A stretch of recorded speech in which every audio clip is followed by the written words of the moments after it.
Hello दोस्तों, good evening, नमस्कार। कैसे हैं आप लोग? चलिए तो स्टार्ट करते हैं हम लोग आज के सेशन को। Very very good evening.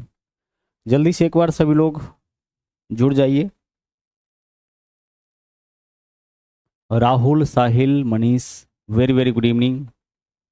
Manoj, Javed, Tuntun,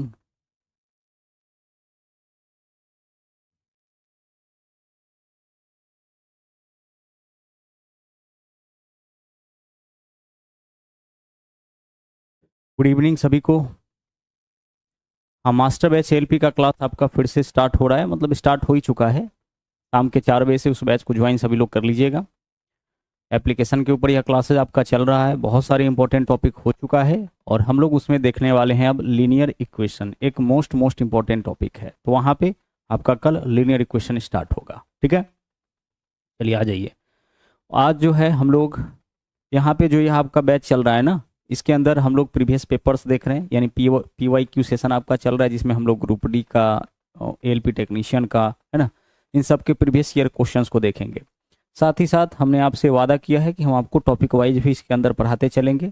तो आज जो है जो टॉपिक हम उठाए हैं वो है आपका परसेंटेज, यूथ वाले बुक से, यानी प्रीवियस पेपर का कलेक्शन वहाँ पे रहता है आपका। ग्रुप डी हो गया या फिर NTPC है या JEE है, सब एग्जाम के क्वेश्चंस का जो है वो कलेक्शन यूथ वाले बुक में रहता है। तो यूथ वाले बुक से जो है हम लोग करने वाले हैं आज परसेंटेज। तो वेरी वेरी गुड इवनिंग, नमस्कार। कैसे हैं आप लोग? एक बार सभी लोग फटाफट से कमेंट करके बता दीजिए।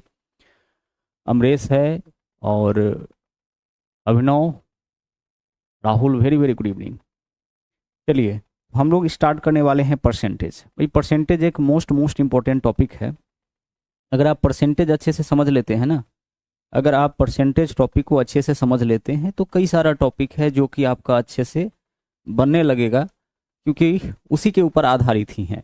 जैसे अगर हम बात करें यहाँ पे, समझिएगा थोड़ा सा, अगर हम बात करें यहाँ पे किसकी, परसेंटेज की, है ना, हम लोग यहाँ पे किसकी बात करें, परसेंटेज की बात करें, तो परसेंटेज के आधार पे जो टॉपिक हम लोग सोल्व करते हैं, अगर इस टॉपिक को अच्छे से आप समझ लेते हैं, फिर उसके बाद जो है आपका प्रॉफिट एंड लॉस, यह टॉपिक भी अच्छे से क्लियर हो जाएगा, है ना। इस टॉपिक के अंदर भी आपको किसी प्रकार का दिक्कत नहीं होना है जब आप परसेंटेज को इसको अच्छे से समझ लेते हैं। डिस्काउंट, यहाँ भी आपको कोई दिक्कत नहीं होना है, क्योंकि डिस्काउंट जो है वह क्या है, आपका प्रॉफिट एंड लॉस के ऊपर ही आधारित है, यानी परसेंटेज के ऊपर ही आधारित है। फिर आगे देखिए, अगर हम बात करें सिंपल इंटरेस्ट का, यानी साधारण ब्याज का, चक्रवृद्धि ब्याज का, कंपाउंड इंटरेस्ट का, तो यह सब का सब जो है वह पूरी तरह से किसके ऊपर आधारित है, परसेंटेज के ऊपर। तो अच्छे से जो है हमें क्या सीखना पड़ेगा यहाँ पे, परसेंटेज के कॉन्सेप्ट को। अब अगर हम बेसिक बात आपसे पूछे, एक छोटा सा बात हम आपसे पूछ ले कि भाई परसेंटेज हम लोग निकालते कैसे हैं, कैसे निकालोगे परसेंटेज? परसेंटेज का सिंबल क्या यूज करते हैं, यही वाला ना। और इस सिंबल का मतलब क्या होता है, यह मतलब होता है इसका 1/100। ठीक है, प्रतिशत का मतलब क्या होता है, 1/100। जैसे X% X/100, Y% Y/100, है ना, M% M/100। प्रतिशत का मतलब होता है बट्टा में 100, 10% 10/100, 20% 20/100।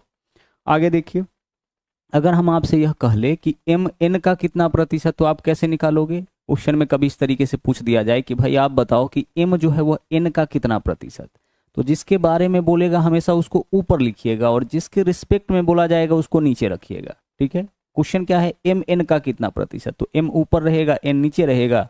प्रतिशत के लिए क्या करना है, आपको 100 से इसमें गुना करना है। जब भी 100 से गुना करिएगा तो मान आपका परसेंटेज में चला जाएगा, और अगर परसेंटेज हटाना होगा तो आपको क्या करना है, 100 से भाग कर लेना है। क्लियर? तो यह सब बेसिक चीज है।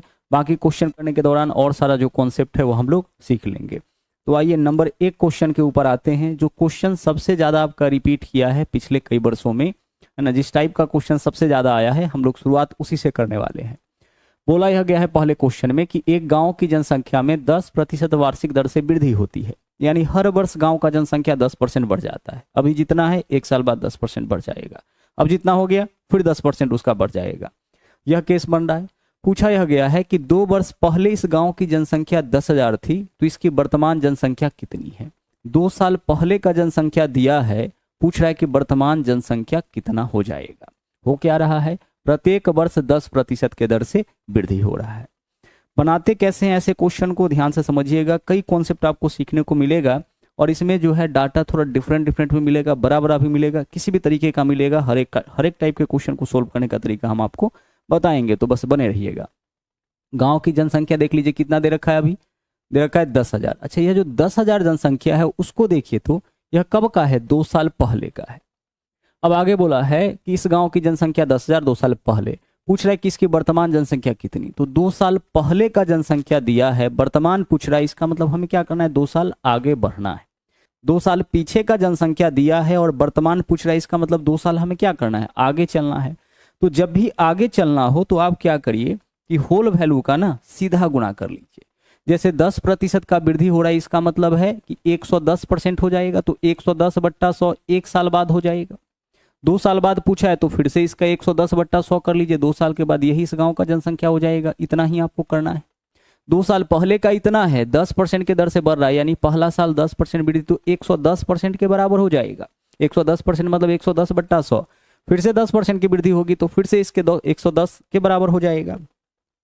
तो हमें क्या करना होता है कि इस वाले वैल्यू से उतना बार गुना करना होता है जितने साल का केस रहे। 2 साल का तो 2 बार, 3 साल का तो 3 बार, ठीक है।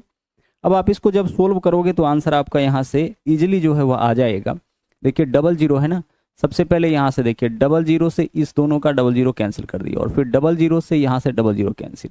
11 गुने 11 कितना होता है, 121, और 121 के ऊपर कितना जीरो हो जाएगा, 121 के ऊपर 2 जीरो हो जाएगा। यही आपके क्वेश्चन का आंसर। तो पहला क्वेश्चन बहुत इजीली हम लोग अपना आंसर निकाल लिए हैं, लेकिन हर एक क्वेश्चन आपको जो है, हर क्वेश्चन आपको इतना इजी नहीं मिलेगा। बने रहिएगा, सभी टाइप के क्वेश्चन को हम लोग करेंगे। 2022 के अंदर ग्रुप डी में यह क्वेश्चन पूछा गया था। एक गांव की जनसंख्या 10% वार्षिक दर से बढ़ती है। अच्छा, डायरेक्ट होल वैल्यू भी आप लगा सकते हैं। 10% वृद्धि का मतलब क्या होता है, 11 हो जाएगा कितना से, 10 से। हर साल 11 हो जाएगा 10 से। अगला क्वेश्चन देखिए, अगला देखिए यहाँ पे क्या है सवाल, बोला है एक कस्बे की वर्तमान जनसंख्या 15,625। वर्तमान जनसंख्या कितना दे रखा है, वर्तमान जनसंख्या दे रखा है 15,625। पूछा क्या है, देखिए यह 2 क्रमागत वर्षों में पहले साल 8% और दूसरे साल 12% के दर से बढ़ता है, लेकिन तीसरे वर्ष 22% घट जाता है। तो तीसरे वर्ष के अंत में कस्बे की जनसंख्या बताइए। हुआ क्या है, एक कस्बे का, एक गांव का जनसंख्या आपका दे रखा है। अच्छे से समझिएगा, यह भी क्वेश्चन बनेगा और बहुत इजीली बनेगा, लेकिन समझिएगा कॉन्सेप्ट। तो एक कस्बे की जनसंख्या है 15,625। पहला साल 8% बढ़ा, दूसरा साल 12% बढ़ा, लेकिन तीसरा साल जो है बढ़ा नहीं है, घट गया है। कितना घट गया है, तीसरे वर्ष 22% घट गया है। तो अब आपको क्या बताना है कि 3 साल के बाद उस गांव की जनसंख्या क्या हो जाएगी। सोल्व कैसे करेंगे, देखिए 15,625 इस गांव का जनसंख्या है ना। हाँ सर, 15,625। अच्छा, इस नंबर को देख के पहचानिए, 15,625 क्या है, 25 का क्यूब। 25 गुने 25 गुने 25 करिएगा ना, 15,625 आ जाएगा, है ना। 25 गुने 25 गुने 25 करेंगे, 25 का ही होगा ना यहाँ से। हाँ चलिए, अब देखिए, अब क्या है, पहला वर्ष 8% बढ़ा है, तो सबसे पहले इसको 8% बढ़ाइए। तो 8% वृद्धि का मतलब 108% के बराबर हो जाएगा। तो हम इसको लिखेंगे, कितना हो जाएगा, 108/100। 108/100 को अगर हम काट लेंगे तो कितना हो जाएगा, 27/25। अब बताते हैं कि इसको कैसे काट सकते हैं। 108/100 है, अब इसको मन ही मन काट सकते हैं ना सर। 108/100 है, 4 से काटेंगे तो ऊपर 27 होगा, नीचे 25। फिर आगे 12% बढ़ा, तो 12% मतलब 4 तिया 12, 28/25 हो जाएगा। और तीसरा साल जो है क्या हुआ है, तीसरा साल इसमें जो है आपका कमी हो गया है 22% का। तो 100 - 22 कितना हो जाएगा, 78। तो 78/100 यानी कि 39/50 हो जाएगा। या कितना हो जाएगा आपका, यह आपका हो जाएगा 39/50। और यह कैसे हो रहा है, यहाँ पे हम आपको बता रहे हैं, 39/50। इसी को सोल्व आपको करना है। रिपीट कर रहे हैं कॉन्सेप्ट, देखिए पहले साल क्या हुआ है, पहले साल 8% की वृद्धि। तो 8% वृद्धि का मतलब कितना हो जाएगा, 108% हो जाएगा। तो 108% मतलब 108/100 होगा। तो 108/100 को काट के देखिए ना, 4 से काटिएगा, ऊपर 27 होगा, नीचे 25 होगा। दूसरा साल देख लीजिए कितना वृद्धि हुआ है, दूसरा साल वृद्धि हुआ है 12% का। तो 12% वृद्धि मतलब 112% हो जाएगा। तो 112% मतलब 112/100, 4 से काटिएगा, ऊपर 28, नीचे 25 हो जाएगा। और तीसरे वर्ष क्या हुआ है, 22% की कमी। तो 100 - 22 कितना होता है, 78। 78% हो जाएगा, यानी 78/100। इसको भी काटिएगा, 39/50 आ जाएगा। इतना क्लियर हुआ। हाँ जी, पहले इसको करो तो तब समझ में आएगा ना कि इसको शॉर्ट में कैसे बनाना है। यही तो इसका शॉर्ट है। अब देखो, अब यहाँ पे जब आप कैलकुलेशन करने के लिए जाओगे, यहाँ देखिए यह क्या है वैल्यू 25 का क्यूब, तो 25 गुना यहाँ से भी 25 ले लेंगे तो क्या बचेगा, 2 बचेगा। 2 ले लेंगे तो यहाँ 25 है ना, तो 25 गुने 25 गुने 25 से 15,625 आपका कैंसिल हो गया। और 2 से जब हम इसको काटेंगे तो कितना आ जाएगा, 14 आ जाएगा। अब यहाँ से इंपॉर्टेंट है इसका कैलकुलेशन, यहाँ इंपॉर्टेंट है इसका कैलकुलेशन। कैलकुलेशन क्या है, जब 27 गुने 14 गुने 39 करिएगा तो कैलकुलेशन थोड़ा बड़ा आ जाएगा। अगर आप इससे बचना चाहते हैं तो तरीका देखिए क्या है, इकाई अंक देखिए कि क्या होगा, तो सिर्फ इकाई निकालिए। इसका 7 है, 7 चौके 28, 8 हो जाएगा और 8 9 72, यानी लास्ट में 2 होगा, वही हमारा आंसर होगा। तो विकल्प ए और विकल्प बी हमारा आंसर नहीं हो सकता है। थोड़ा कॉन्सेप्ट समझो कि क्या किए हैं, ठीक है। हाँ जी, जब हम क्लास एपीजी जीपी का लेंगे ना सुमित सोनी, वहां पे उस चीज को हम बता देंगे, इसलिए वेट करो।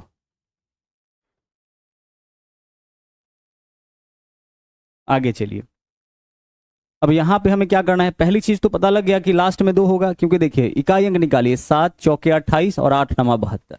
अब एक और बात, यहाँ क्या है 27, 27 किससे कटेगा, 9 से। तो जब आप इसको गुना करिएगा 27, 14 और 39 को, तो ऐसा वैल्यू आएगा जो 9 से कटेगा। तो इस दोनों में से जो नंबर 9 से कट रहा होगा वही हमारा आंसर होगा। तो यहाँ देखिए 4 1 5, 4 9 2 11, अंकों का योग 11 है, यह नंबर 9 से नहीं कटेगा। तो एकमात्र विकल्प सी हमारा आंसर हो गया। इस मेथड को आप समझिए, इसका यूज आगे हम लोग बहुत ज़्यादा करने वाले हैं। जब कैलकुलेशन बड़ा होता है तो फिर वहाँ पे हम लोग डिजिटल सम लगाते हैं, इकाई अंक मेथड लगाते हैं, और साथ ही साथ जो है इस तरह का मेथड भी हम लोग यूज करते हैं। तो इसको आपको क्या करना पड़ेगा, समझना पड़ेगा। अगर नहीं समझिएगा तो फिर कैलकुलेशन में आप फंसे रहिएगा, गुना भाग करते रह जाइएगा। क्या हम इसका इकाई अंक काटने के बाद क्या बचा, 27 28 27 14 और 39, तो इकाई अंक निकाले, 7 चौके 28, 8 9 72, लास्ट में 2 वाला, लास्ट में 2 वाला भी 2 ऑप्शन है। अब यहाँ देखिए कि हमारे गुना में 27 है, 27 मतलब 9 का मल्टीपल। तो इसमें जो भी जब भी गुना करिएगा जो भी वैल्यू आएगा वह 27 से कटेगा, मतलब 9 से कटेगा। तो 9 से कटने वाला कौन सा ऑप्शन है, यह वाला है। अगर मान लीजिए 9 से कटने वाला 2 ऑप्शन होता तो फिर यहाँ पे हमारे पास 14 है, मतलब 7 से कटने वाला भी हम चेक करते। ओके, चलिए अगला क्वेश्चन का आंसर आप लोग निकालिए। अगले क्वेश्चन का आंसर निकालिए। Good evening Ankit Kumar, very very good evening.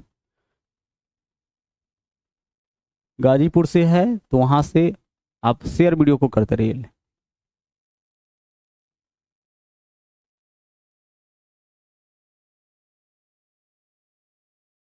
Science का क्लास यहाँ पे चल रहा है आपका 11 बजे से साइंस का क्लास चलता है, शाम के 6 बजे से जीके जीएस का क्लास चलता है, रात के 8 बजे से आपका मैथमेटिक्स चल रहा है।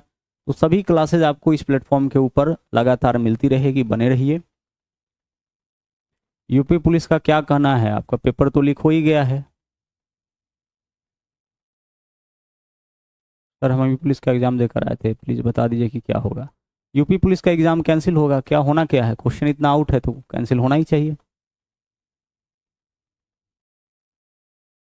साइंस आपका 11 बजे से चल रहा है पूजा, 11 बजे से आप साइंस का क्लास ज्वाइन कर लीजिएगा। ओके, अब बिल्कुल सब लोग मिलकर आवाज उठाइए, उठाते रहिए। अमित राज सर एलपी का 399, उसमें मैथ और रीजनिंग दोनों करवा रहे हैं अमित। चलो यहाँ देखिए क्वेश्चन क्या है। बोला यह गया है कि एक शहर की 20% जनसंख्या युद्ध के कारण मृत हो गई, मतलब 20% जो है युद्ध में मारा गया। शेष जनसंख्या में से 5% व्यक्ति एक महामारी में मारा गया। यदि शहर की वर्तमान जनसंख्या 15,200 है तो युद्ध से पूर्व जनसंख्या कितनी। अभी देखिए कितना जनसंख्या, 15,200। जब 15,200 जनसंख्या, इसको 2 तरीके से बनाएंगे। पहला मेथड देख लीजिए, यहाँ पे फर्स्ट मेथड, यहाँ पे थोड़ा ध्यान से समझिएगा। बोला क्या गया इस क्वेश्चन में, बोला यह गया है कि 2 साल के बाद जो है वह आपका 15,200 हो गया है। तो बोला है कि युद्ध से पूर्व कितना, तो हम यहां मान लेते हैं कि माना कि युद्ध से पूर्व इस गांव की जनसंख्या कितना, x। अब 20% जनसंख्या युद्ध में मारा गया, तो आप बताइए कि x का 20% मर गया तो बचेगा कितना, 80%। तो 80% यानी 80/100, 20 चौके 80, 20 पंचे 100, 4/5 हो जाएगा। पूरे जनसंख्या का 4/5 बचेगा। फिर शेष जनसंख्या में 5% अब और मारा गया, तो 5% और महामारी में मर गया, तो 5% मर गया, यानी बचा कितना, 95%। 95% 95/100, 19 कितना हो जाएगा, 19/20 हो जाएगा। यही तो होगा 2 साल के बाद जनसंख्या। जबकि 2 साल के बाद का जनसंख्या कितना है, सर 2 साल बाद की जनसंख्या है 15,200। 15,200 2 साल बाद की जनसंख्या है। इसी को सोल्व करेंगे, आंसर हमारा आ जाएगा। इसी को सोल्व करना है। वर्तमान जनसंख्या x माने, हुआ क्या है कि 20% युद्ध में मारा गया, तो 20% मारा गया तो बचेगा कितना, इसका 80% ना, तो 80% इसका मतलब 80/100, तो 80/100 का वैल्यू 4/5 आ जाएगा ना। फिर जो शेष था उसका 5% मारा गया फिर से युद्ध में, क्या बोलते हैं इसको, महामारी में मारा गया, तो बचेगा कितना 95%, यानी 95/100, तो 95/100 का वैल्यू कितना आ जाएगा 19/20। तो 2 साल के बाद अगर जनसंख्या इतना था तो इतना बचेगा, जबकि दे रहा है 15,200। काटिए इसको, देखिए हमें एक चीज पता है कि 19 8 152 होता है, तो 19 से काटिएगा इसको कितना हो जाएगा, 19 8 152 800 हो जाएगा। अगर 4 से इसको काटते हैं तो 4 दूना 8, ऊपर से ऊपर वाला कटता है, जो बच गया उसको गुना कर लीजिए, तो x का वैल्यू कितना हो जाएगा 20 पंचे 100, और 100 में 200 से गुना करिएगा तो 200 पर कितना जीरो हो जाएगा, 2 जीरो, और यही आपका क्या होगा इस गांव का जनसंख्या।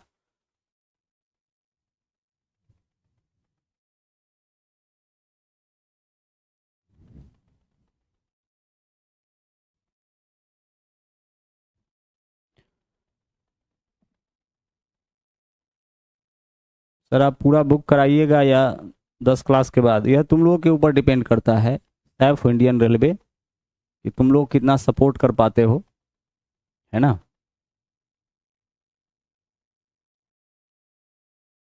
ब्रह्मास्त्र बैच का क्लास कल से लेंगे। सुमित सोनी हम बता दिए, यूपी पुलिस में जो है एग्ज़ाम कैंसिल होने के मैक्सिमम चांसेस है, होना भी चाहिए, अभी वेट कर लीजिए। अब इसको सोल्व करके वैल्यू हम लोग इतना लेकर के आ गए हैं पहले मेथड से। दूसरा मेथड क्या कहता है कि अगर आप एक्स वाई जेड नहीं मानना चाहते हैं, ठीक है, एक्स वाई जेड अगर नहीं मानना चाहते हैं तो आप क्या कर सकते हैं, यहाँ पे देख लीजिए, एक्स वाई जेड अगर आप नहीं मानना चाहते हैं तो दूसरा तरीका क्या कहता है कि गांव का जनसंख्या कितना दे रखा है 15,200, तो 15,200 जो है गांव का जनसंख्या कब का, 2 साल बाद का। हुआ क्या है, पहले 20% जो है इसमें मारा गया, तो 20% का वैल्यू कितना हो जाता है 4/5, तो बस इसको उल्टा कर दीजिएगा, 5/4 कर दीजिएगा, क्योंकि 2 साल बाद का जनसंख्या दे रखा है, पहले का पूछा है, तो इसको बस उल्टा कर लीजिएगा। क्या करना है, उल्टा गुना आपको कर लेना है, ठीक है। आगे चलिए, 5% तो क्या होता है 19/20, इसको कर लीजिए आप 20/19। इस तरीके से आप अपने क्वेश्चन का आंसर जो है वह निकाल सकते हैं। इस वर्ड, इसको हम लोग क्या बोलते हैं, जैसे अगर आपसे बोला जाए कि 20% क्या हुआ है, 20% कमी हुआ है, तो 20% कमी का मतलब कितना परसेंट होता है, 20% कमी का मतलब होता है 80%। 80% का वैल्यू क्या होता है 80/100। जब आप इसको काटिएगा तो क्या मान आता है 4/5। इस मान को हम लोग कहते हैं, इसको हम लोग क्या कहते हैं, इसको हम लोग कहते हैं होल वैल्यू। क्या कहलाता है आपका, होल वैल्यू कहलाता है, ठीक है। अब समझिए क्या करना है, 20% कमी का वैल्यू होता है 80%, 80% मतलब 4/5, 4/5 को हम लोग क्या बोलते हैं, होल वैल्यू बोलते हैं। इस तरह का जो वैल्यू निकल जाता है उसको हम लोग होल वैल्यू बोलते हैं। तो अगर आप होल वैल्यू निकाल पा रहे हैं, जो कि आसानी से निकल जाता है, तो करना यह है कि जब भी आपको आगे जाना होगा, मतलब वर्तमान जनसंख्या दे और आगे का पूछे, तो होल वैल्यू का सीधा गुना कर लीजिएगा।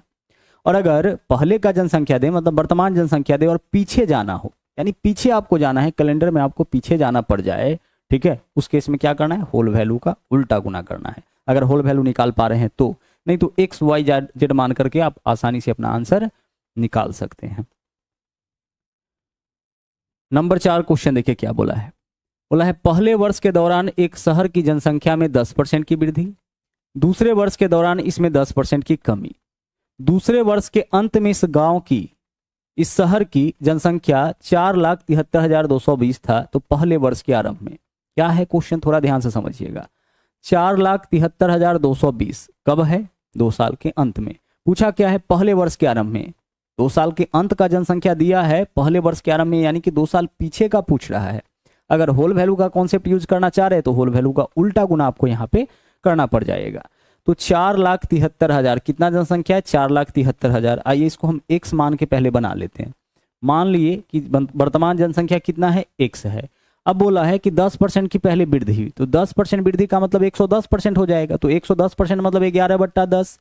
और फिर अगले साल क्या हुआ है, अगले साल जो है 10% की कमी, तो 10% कमी मतलब 90%, 90% का वैल्यू क्या हो जाएगा 9/10। तो यही तो होगा 2 साल के बाद इस गांव का जनसंख्या।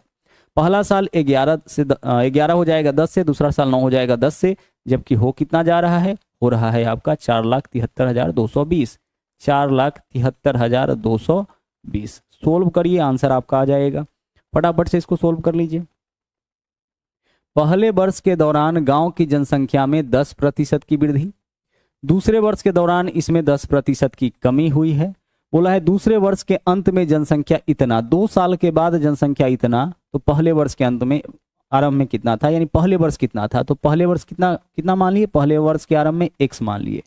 अब पहले साल 10% की वृद्धि मतलब 110%, कहने का मतलब 11/10 हो जाएगा, और दूसरा साल फिर 10% की कमी मतलब 9/10 हो जाएगा। 2 साल के बाद आबादी इतना हो जा रहा है ना। चलिए सोल्व करिए इसको।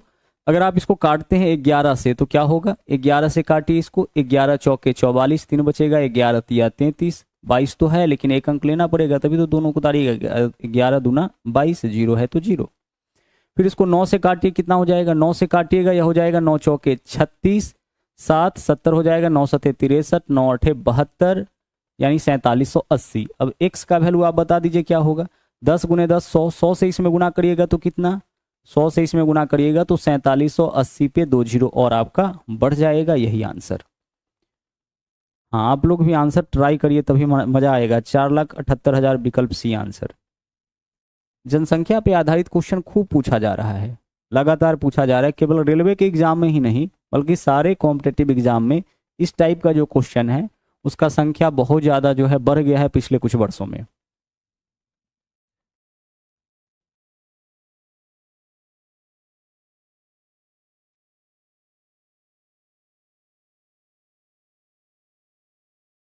बिल्कुल पूरा बुक कराएंगे, बस आप लोग अपना सपोर्ट सहयोग जो है बनाए रखिए। अगला क्वेश्चन देखिए, इसको पहले हम लोग समझेंगे। क्वेश्चन नंबर 5, इसको अच्छे से हम लोग समझेंगे। यह भी एक बहुत इंपॉर्टेंट क्वेश्चन है, अगर आप लोग बना सकते हैं तो पहले आंसर दे लीजिए, फिर उसके बाद पूरे डिटेल में इस क्वेश्चन को हम समझाएंगे ताकि आगे से ऐसा जब भी क्वेश्चन आपके सामने आए तो उसको आप अच्छे से बना सके।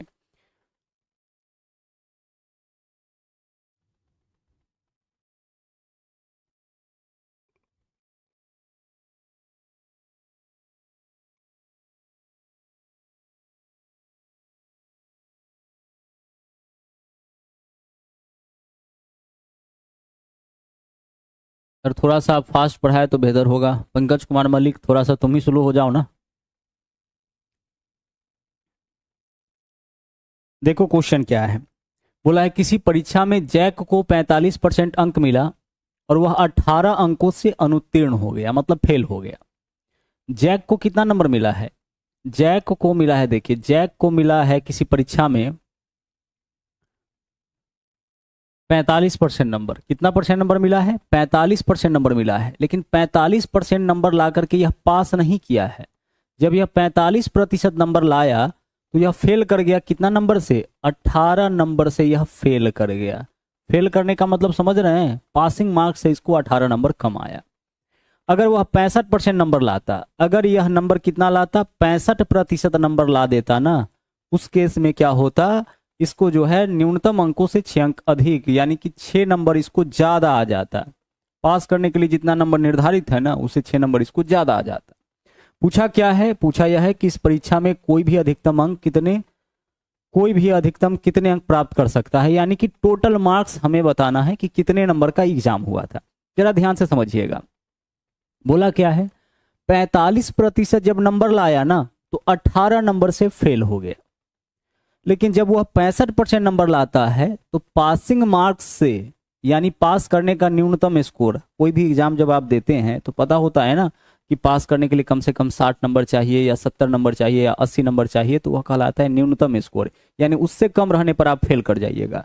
तो यही बोला है कि ये जो है 45% नंबर लाता है तो 18 नंबर से फेल कर जाता है, यानी पासिंग मार्क्स से इसको 18 नंबर कम आता है। लेकिन जब वही स्टूडेंट 65% नंबर लाता है तो उसको पासिंग मार्क्स से 6 नंबर ज्यादा आता है। अब इस दोनों मार्क्स में क्या आप डिफरेंस बता सकते हैं कि कितना का होगा।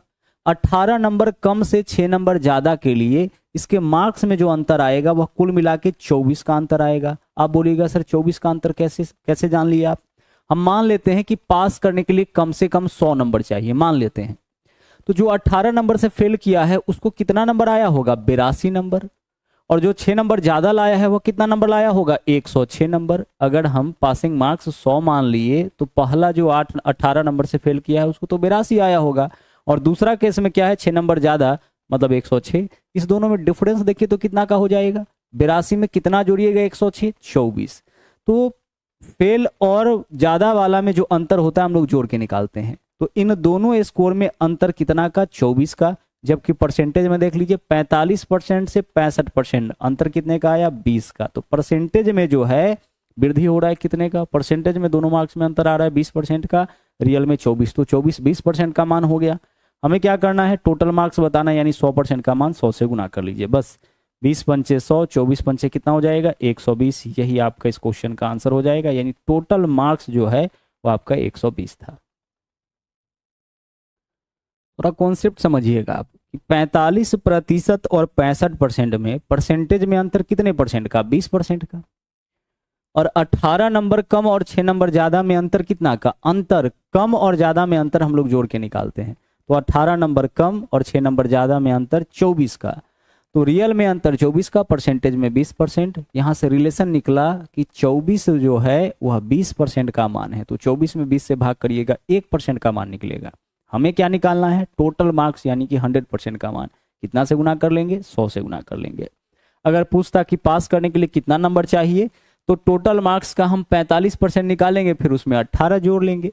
या फिर टोटल मार्क्स का हम 65% निकालेंगे और उसमें से 6 घटा लेंगे। अगर कभी हमसे पूछ दिया जाए कि पासिंग के लिए कितना % नंबर चाहिए, तो हम क्या करेंगे, दोनों में से कहीं से भी अपना आंसर निकाल लेंगे।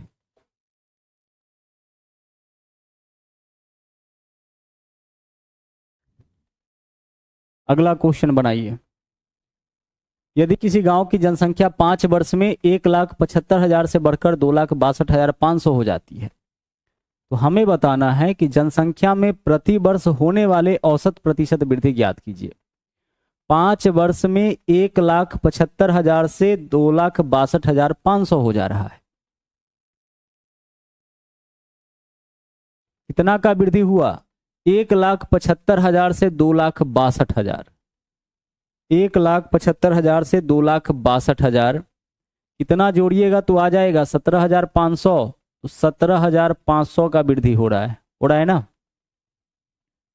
1,75,000 से 2,62,500 घटाइए तो जीरो में से जीरो माइनस करिएगा, जीरो हो जाएगा।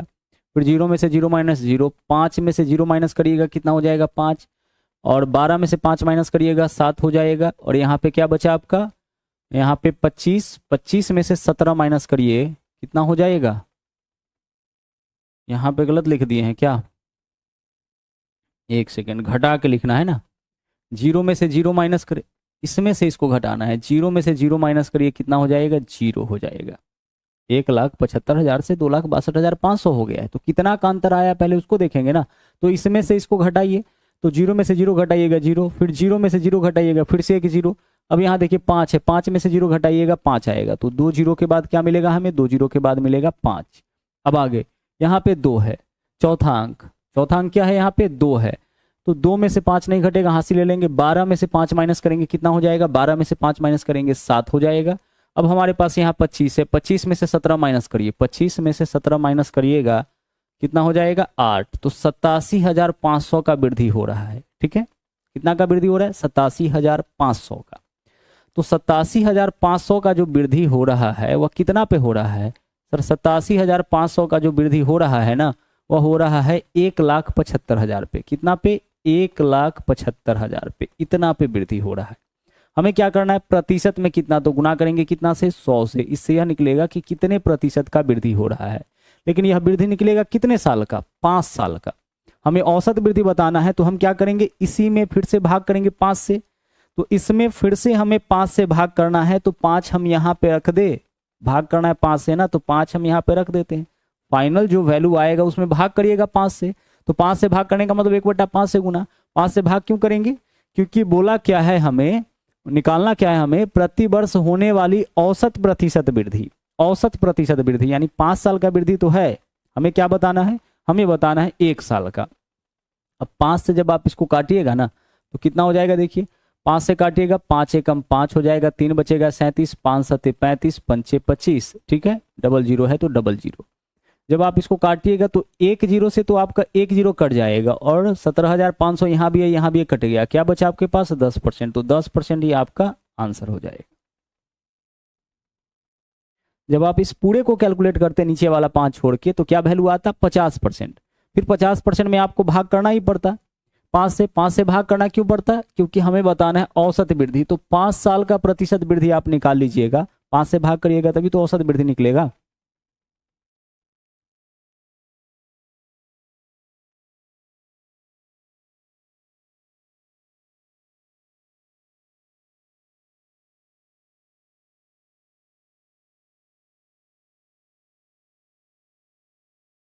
अगला क्वेश्चन बनाइए। एक जीवाणु की आबादी पहले 10 मिनट में 6% और फिर अगले 10 मिनट में 10% से बढ़ती है, तो 20 मिनट के पश्चात उसकी आबादी में हुई कुल प्रतिशत वृद्धि बताइए।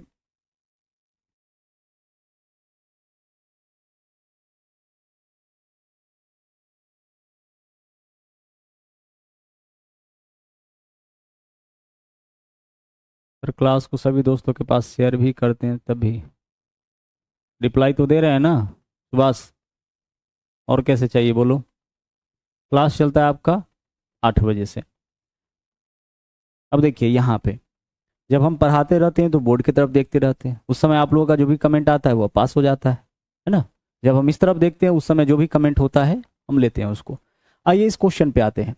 बोला है एक जीवाणु की आबादी पहले 10 मिनट में 6% और अगले 10 मिनट में 10% से बढ़ती है, तो 20 मिनट के पश्चात उसकी आबादी में कुल कितने % की वृद्धि होगी।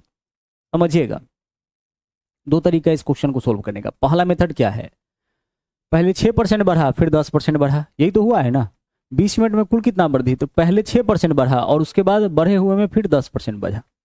तो हम यहाँ ए बी फॉर्मूला लगाते हैं। दो कंटिन्यू घटना का परिणाम हमेशा ए बी फॉर्मूला से निकालते हैं। ए बी फॉर्मूला क्या कहता है, ए प्लस बी जोड़ ए बी बट्टा 100। बहुत ही ज्यादा इंपॉर्टेंट ये आपका फॉर्मूला है, ए प्लस बी जोड़ ए बी बट्टा 100। इससे हम लोग क्या निकालते हैं, इससे हम लोग निकालते हैं दो कंटिन्यू घटना का परिणाम। दो कंटिन्यू घटना का परिणाम किसको बोलते हैं, जैसे किसी भी संख्या में दो बार परसेंटेज में वृद्धि करे या 2 बार परसेंटेज में कमी करे या 1 बार वृद्धि करे 1 बार कमी करे, यह कहलाता है दो कंटिन्यू घटना का परिणाम।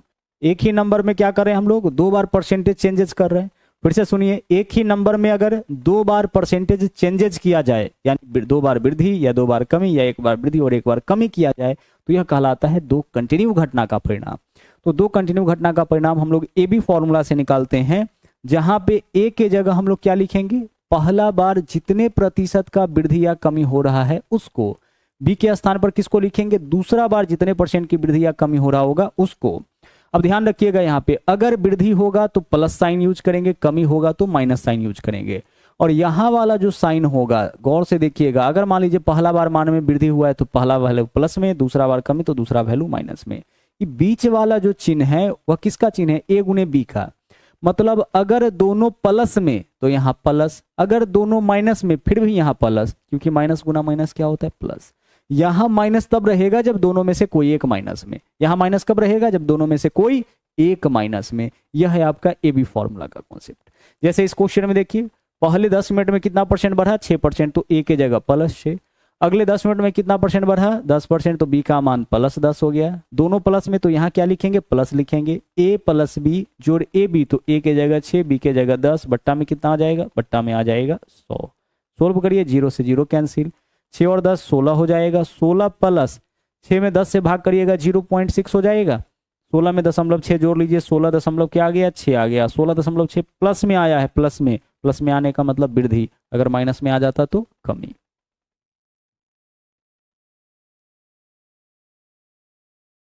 प्लस में आ जाता तो वृद्धि और माइनस में आ जाता तो कमी। इसका ध्यान रखिएगा, यह आपका क्या है, दो कंटिन्यू घटना का परिणाम निकालने का तरीका है और इसका और भी कई जगह हम लोग यूज करते हैं।